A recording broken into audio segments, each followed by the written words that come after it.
ഇംഗ്ലീഷിലെയും ചില മലയാളം ചോദ്യങ്ങൾ നമുക്ക് വളരെ വേഗം നോക്കാം. ബി വൺസ് ഓൺ എനിമി എന്ന് പറഞ്ഞാൽ താൻ കുഴിച്ച കുഴിയിൽ താൻ തന്നെ വീഴുക. Birds of the same feather flock together. ഒരേ തൂവൽ പക്ഷികൾ ഒന്നിച്ച് പറക്കും. ബ്ലാൻഡിഷ്മെൻറ്റ് മുഖസ്തുതിയാണ്. ബ്ലാക്ക് മാർക്കറ്റ് കരിഞ്ചന്തയാണ്. ബ്ലാക്ക് മണി കള്ളപ്പണം.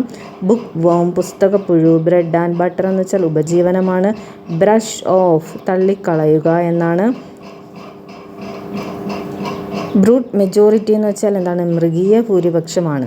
ബൈ വേർഡ് പരിഹാസവാക്കാണ്. അപ്പം ചില ഇംഗ്ലീഷ് പദങ്ങളും അല്ലെങ്കിൽ പ്രയോഗങ്ങൾ അവയുടെ മലയാളം ട്രാൻസ്ലേഷനാണ് നമ്മൾ കണ്ടത്. ഇനി നമുക്ക് മലയാളവുമായി ബന്ധപ്പെട്ട ചില പ്രധാനപ്പെട്ട ചോദ്യങ്ങളും അവയുടെ ഉത്തരങ്ങളും നോക്കാം.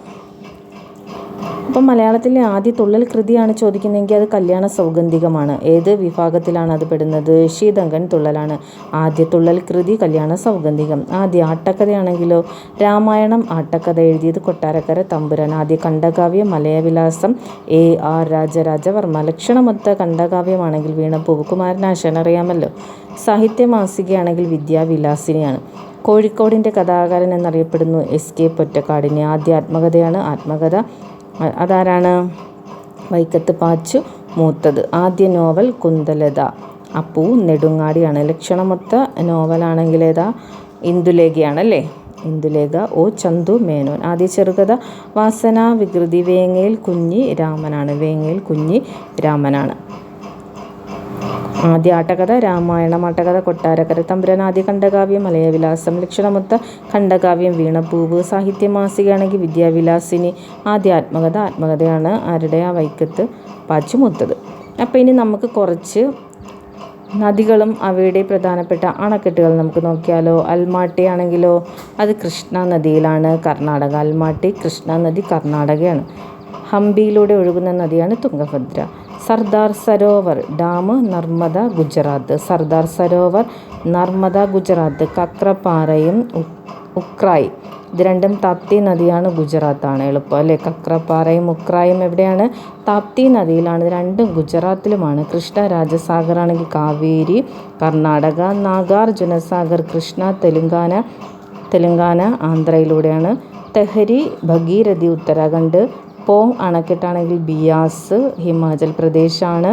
Farakka barrage Ganga West Bengal. രഞ്ജിത്ത് സാഗർ ആണെങ്കിൽ രവി പഞ്ചാബ്.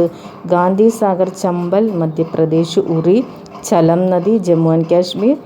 ബെഗ്ലിഹാർ ആണെങ്കിൽ ചിനാബ് ജമ്മു ആൻഡ് കാശ്മീർ. ദുൽഹസ്തി ചിനാബ് ജമ്മു ആൻഡ് കാശ്മീർ. കൊയ്ന നദി മഹാരാഷ്ട്ര. അപ്പോൾ ഇതിൽ നിന്ന് ഈ ചോദ്യങ്ങളെല്ലാം പ്രധാനപ്പെട്ടതാണ്. കാരണം പല എക്സാംസിലായിട്ട് PYQ ആയിട്ട് വന്നിട്ടുള്ള ചോദ്യങ്ങളാണ് ഇവയൊക്കെ. അൽമാട്ടിയും കക്രപ്പാറയും ഉക്രായും കൃഷ്ണ രാജസാഗറും നാഗാർജുന സാഗർ തെഹരി പോങ് ഫറാക്ക ബാരേജ് രഞ്ജിത്ത് സാഗർ ഗാന്ധി സാഗർ ഉറി ബഗ്ലിഹാർ ദുൽഹസ്തി കൊയ്ന.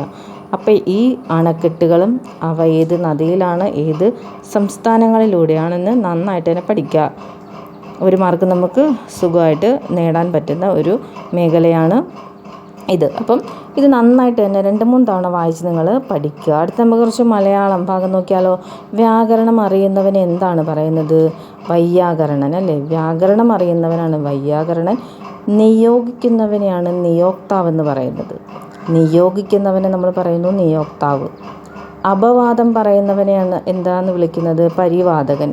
അപവാദം പറഞ്ഞ് നടക്കുന്നവനാണ് പരിവാദകൻ. ന്യായശാസ്ത്രം അറിയുന്നവനാണ് നൈയായികൻ. നൈയായികൻ എന്ന് വെച്ചാൽ ന്യായശാസ്ത്രം അറിയുന്നവൻ. വഞ്ചിക്കാനുള്ള ആഗ്രഹമുള്ളവൻ ദിപ്സു ആണ്. വഞ്ചിക്കാനുള്ള ആഗ്രഹമുള്ളവൻ ദിപ്സു. വേദം അഭ്യസിച്ചത് വൈദികനാണ്. വിനയത്തോട് കൂടിയവനെയാണ് വിനീതൻ എന്ന് പറയുന്നത്. ഊർജ്ജമുള്ളവനാണ് ഊർജസ്വി. ഉയർച്ച ആഗ്രഹിക്കുന്നവനാണ് ഉൽക്കർ ഷെച്ചു എന്ന് പറയുന്നത്. ഉയർച്ച ആഗ്രഹിക്കുന്നവരാണ്. സിദ്ധാന്തം ആവിഷ്കരിക്കുന്നതാരാണ്? സൈദ്ധാന്തികനാണ്. ക്രോധത്തോടു കൂടിയവൻ ക്രുദ്ധൻ. ഭർത്താവിൽ നിഷ്ഠയുള്ളവളാണ് പതിവ്രത. ഹിതം ആഗ്രഹിക്കുന്നവനാണ് ഹിതേച്ഛു. ഹിതം ആഗ്രഹിക്കുന്നവനെ എന്താണ് വിളിക്കുന്നത്? ഹിതേച്ഛു എന്നാണ്. ധനം ആഗ്രഹിക്കുന്നവനാണ് ധനേച്ഛു അല്ലേ. ധനം ആഗ്രഹിക്കുന്നവൻ ധനേച്ഛു.